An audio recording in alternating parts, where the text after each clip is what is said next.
Welcome to episode 10 of Botanic Adventures. We are in a little bit of a different place now, aren't we? So, here we are, top of the world. And this crag biome does have a purpose in our world. It is the location of our new teleport hub. Yes. We now have a teleport hub. So, I was off camera outlining this with my brother the other day. And we have linked it up to a couple of places. There's obviously the possibility for many more links, and each of those warning no long fall platform signs there could become a long hallway, basically as far as we need them to go. At least that is the plan. That is, if we ever need that much space. So what happens is we teleport here to the center. We have open blocks, pencil blocks here, so if I put on the glasses we could sort of see them. But otherwise, it's fully transparent. Please note there is no pencil block here. And, well, we have a few places. We have World Spawn. We have my brother's base over here. We have the mini mine on that side. We have the Enderman farm. And, of course, we have my base. And we'll add portals to the end and such in due time.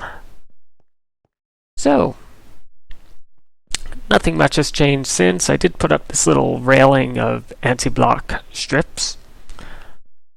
And that's obviously the black anti-block strips. That's the portal back to the teleport hub, by the way. I have a small dilemma. I want a way of getting up top eventually, and I think that's going to be here.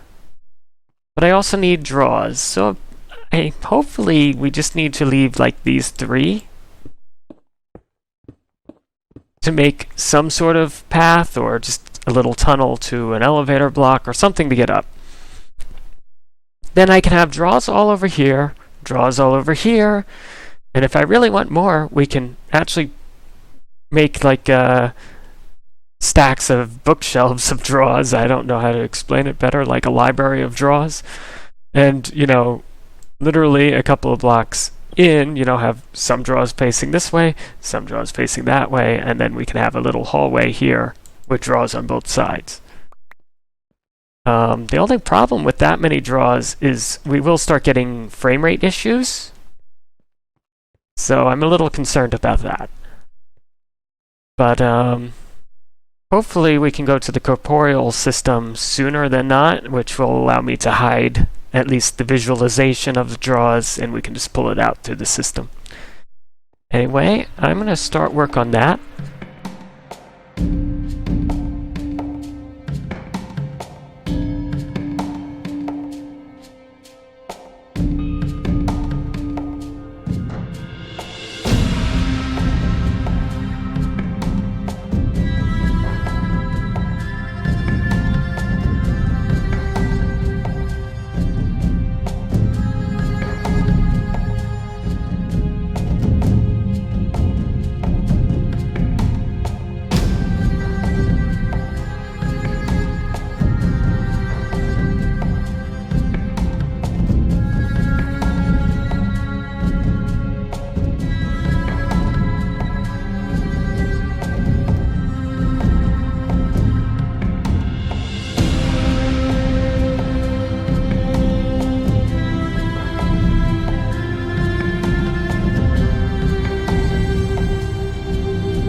So, I thought we'd just pretend to have done it step by step, boring, droning the entire way as my migraine increased last night. Yeah, no, we could skip all that for a fun bit of music, and here we're at the end.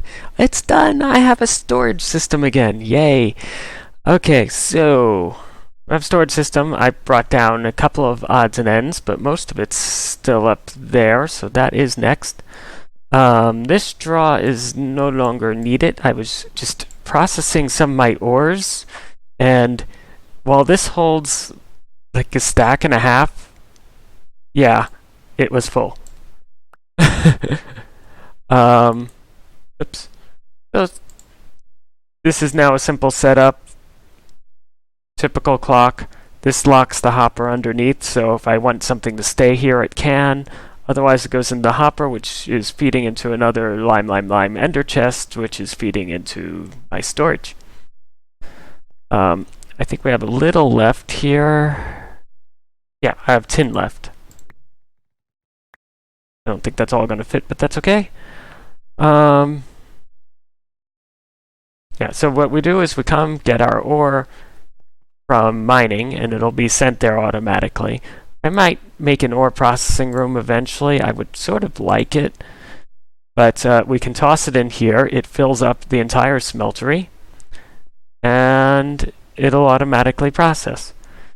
So here is the storage drawers. Let me put those back for now. It's sort of half manually picked where things went, half automatically went where they went. But most stackable items I have in drawers now, even if I might want to rearrange them. And they're all connected to that controller. So even the ones back here are connected to that controller. If for some reason in the drawer there's no item matching, it will not try to populate an empty drawer. It will next search this one, which will take any potions I get and just toss it in there. And then go through the chests. And I enlarged this chest significantly. But we also have the other 4 chests from before, or the 8 in the now double form. So this is all my non-draw items right now. I don't know why we have aluminum brass in there. That should be here somewhere. Gold. It's not. Well, now we have aluminum brass. Okay. And any extras like that, we can always just pull out of here and, like you just saw, toss into a draw. Some of the magic is down below. Sorry about Mr. Slime up above. And basically, I made this workspace. This is the hollow under the dome arch thing. And here, what we have is these magic trims. These are just trims, by the way. The magic is the type of wood. And that's what's connecting this bank of draws to this bank of draws and this bank of draws, and around here, that bank of draws. So that's what's doing all the magic, and it's also connecting this controller slave here, which allows the items to be piped in. You can't actually interact with it, but if you pipe items in, it acts the same as if you use the controller up there. So that allows my ender chest to be here. Try to send it into here, and if not, the other storage stuff is right here, and I don't have to travel as far through pipes. Okay, so that's the storage system. It's automatically getting materials from the smeltery. We do have this chest here, which can pick things up in a hurry if need be. So we are looking good.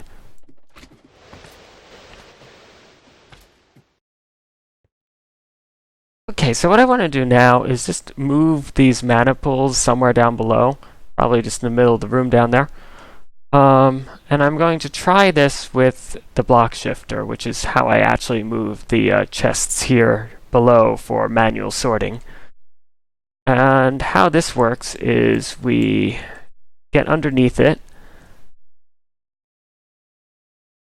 We take out one of our ender tags. Doesn't really matter because I'm going to set it now to the block underneath the pool. And now we go down the stairs. So let's say for now I want to put the pool over here, which is about right. We can just simply put down that block shifter, right-click it with the tag, and well, yeah, that didn't work so well. Interesting. So the pool came here, but it crashed the server.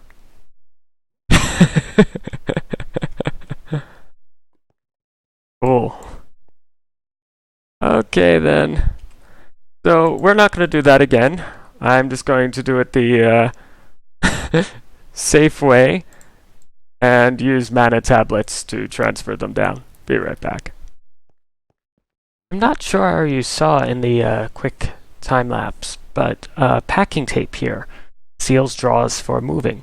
And it's a very simple recipe, just some paper and a slime ball of some variety. And all we have to do is tape them up and chop them down. Just make sure you pick them up. Besides that, just a very temporary area over here for Botania. Crafting. There we go. And I don't like that there. I have other ideas. They just aren't working yet. So we're going to start just here. Mostly just move the setup from before. So next up is we have found 2 overgrowth seeds. And these are interesting things. They will let us make a passive flower less passive. So if we go hide these things, we can make actually a couple of these and keep them alive. And I have a use for that, so we're going to craft this right now and shall be right back. The plan with the hydrangeas is this. I'm going to put 2 of them down here, and we're just in that storage, just under the storage area and such. But I'm going to put them on overgrowth seeds, which as you can see makes enchanted soil. And if I put one here and one here, it should automatically bind to this spreader.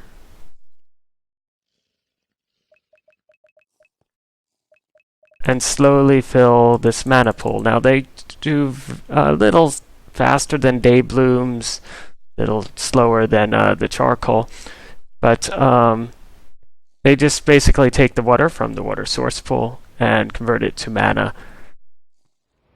And these are considered passive flowers, except since I have it on the enchanted soil, they are not supposed to decay now.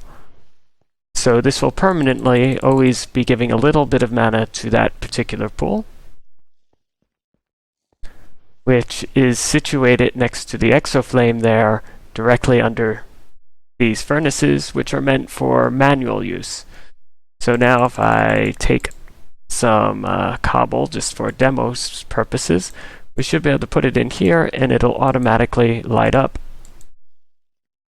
No fuel required besides the water source blocks directly underneath. So long as, of course, we're keeping that exoflame happy.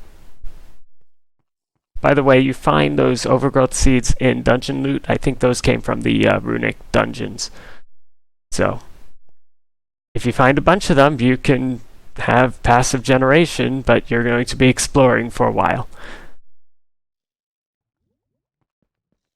Doing a little testing with the Gormalis here. Yeah, I gave it a stack of baked potatoes manually, and it seems to be 1/8 of a mana pool. So if you wanted to fill a mana pool with baked potatoes, you would need 8 stacks. Obviously, there's better foods like steak. I'm not sure how much better that is. Probably double. Let's see. So that gives you 4 haunches, whereas baked potato only gives you 3, and then saturation is much different. Doubled, in fact. right? No, almost doubled. So obviously you should get much better return from steak if we were to automate, say, killing the mushrooms all around here. So something to keep in mind. I am trying to gear up slowly for making some terra steel. So what I'm probably going to do is keep giving this a bunch of coal till this is filled, and we'll just make the platform and some sparks for now. And that should get us terra steel.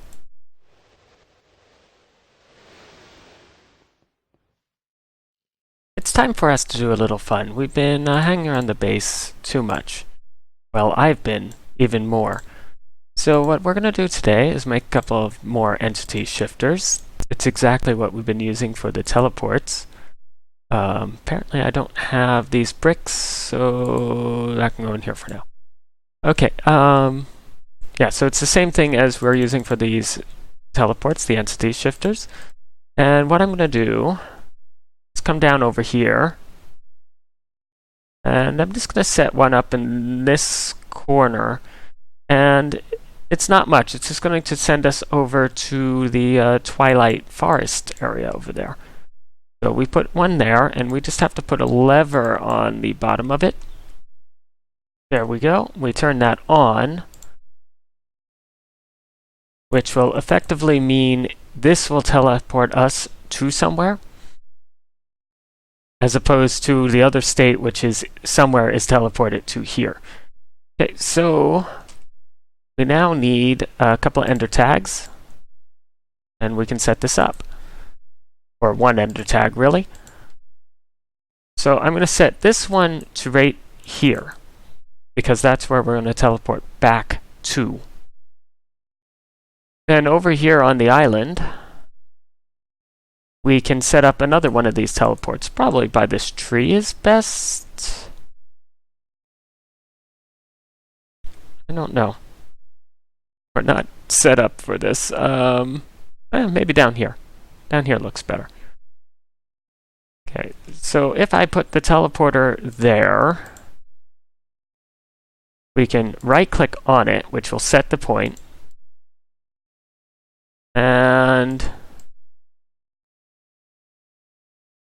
again, we can put our lever underneath it, which will just power it.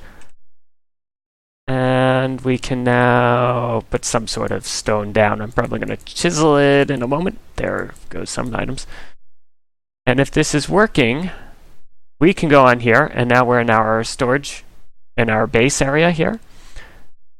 And we can go here, and I forgot to set the point. Let's set the point this time, so we'll teleport onto that grass block. Now we set this, and we're back. So we can make a nice loop of this, I guess. But that's not the goal. Okay, now we're properly geared up to continue where we left off in the Twilight Forest. So let's see how this goes. I have a bunch of stuff in my tool bag here, so we can pull at need additional equipment. And let's take a look. So last time we did Naga hunting. Today we're going to take on a Lich Tower with our tons of torches.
And there we go. Yay!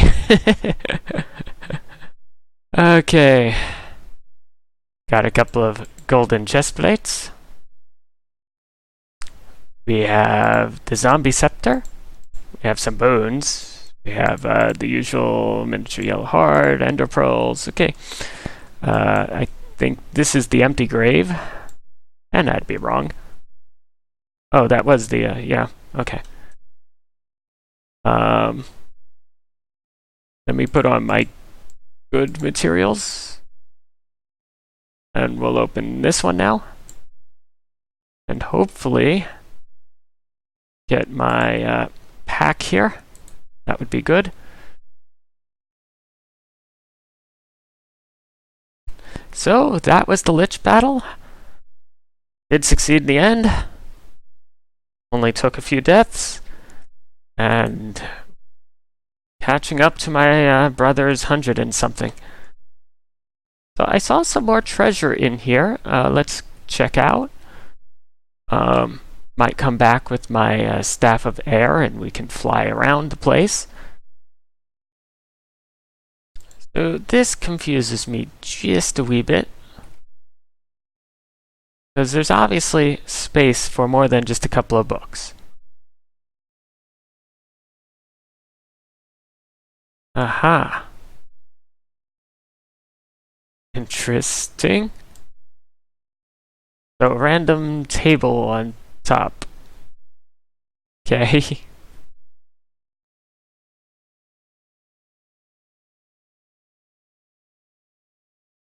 So, apparently we're down here now. I don't know where down here is, but I found a hole. I wanted F7 off. That was one of the things I was trying to do when I was dropped.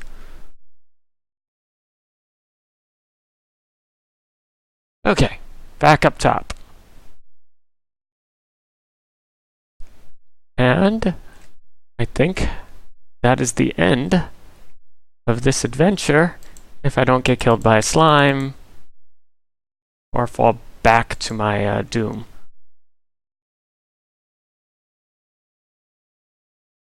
I think that's where I fell. Okay.